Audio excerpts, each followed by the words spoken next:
God's blessings to everyone. This is a DGH news and information news update for the United States and the world, and I'm reporter KKH reporting the news for Monday, October 13th, 2025, covering the latest developments from across the United States and the world. Israeli families are reunifying as the last living hostages held in Gaza have been released under a new ceasefire. The transfer was coordinated through international mediators, and medical teams are evaluating returnees while authorities begin the difficult process of identifying the remains of the deceased still unaccounted for. Aid organizations say the next phase shifts toward recovery, accountability, and a durable security arrangement. Humanitarian trucks are moving more freely into Gaza as that ceasefire continues to hold. Relief coordinators report deliveries of food, water, and medical supplies across heavily damaged neighborhoods, though they warn that destroyed infrastructure and security checkpoints still slow operations. Field clinics are seeing a surge in long-deferred care, and agencies are asking donors to plan for months of sustained support.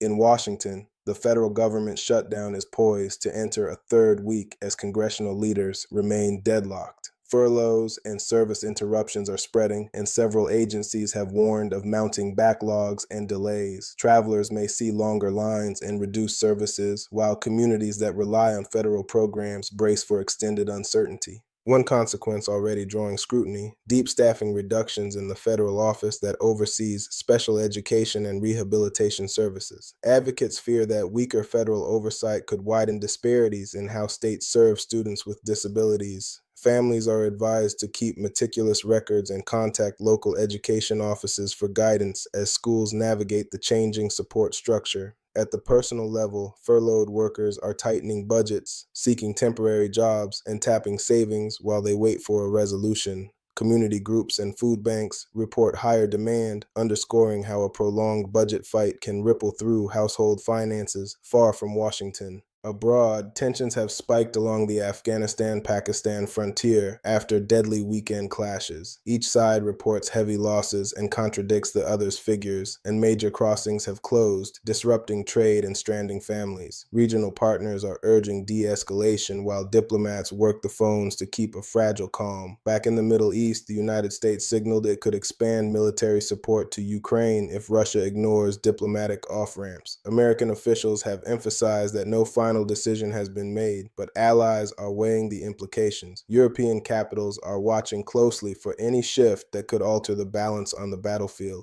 Stateside politics. New Orleans has elected Helena Moreno as mayor after a hard-fought campaign. Her incoming administration has promised a focus on public integrity, economic revitalization, and neighborhood safety. Transition teams are preparing early priorities meant to show momentum in the first 100 days. In higher education and sports, Penn State has parted ways with head football coach James Franklin and agreed to a near-record severance package. The decision, despite a recent playoff appearance, is sparking debate about the financial priorities of college athletics. University leaders say they are aligning the program with a new long-term vision. Retailers are scaling back seasonal hiring amid economic uncertainty and higher import costs. Analysts say many chains are favoring flexible hours for existing staff over large holiday job surges. Job seekers looking for seasonal work may want to widen their search to warehousing, delivery, and hospitality, where some hiring remains steady. Public safety in Massachusetts: a small plane crashed along a southeastern highway today, killing 2 people and forcing a major closure while investigators survey the scene. Traffic detours are in place as crews remove wreckage and document evidence. Officials will release more details as next of kin are notified. Health officials report measles outbreaks across multiple states this year, largely among unvaccinated individuals. Parents and caregivers are encouraged to check immunization records and speak with their health providers about the measles, mumps, and rubella vaccine, which is highly effective with 2 doses. Schools and daycares may issue temporary exclusion notices during active outbreaks.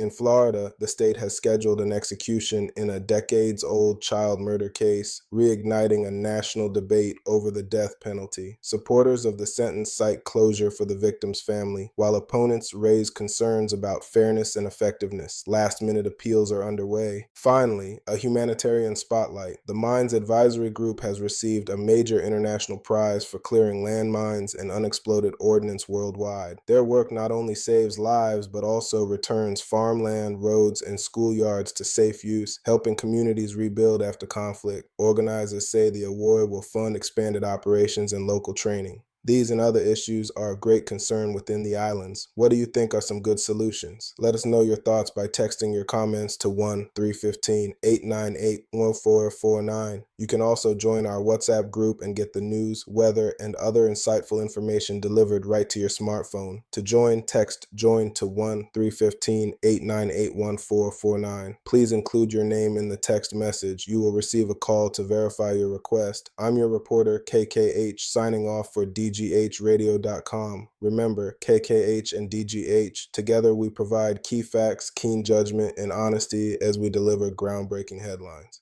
Ciao.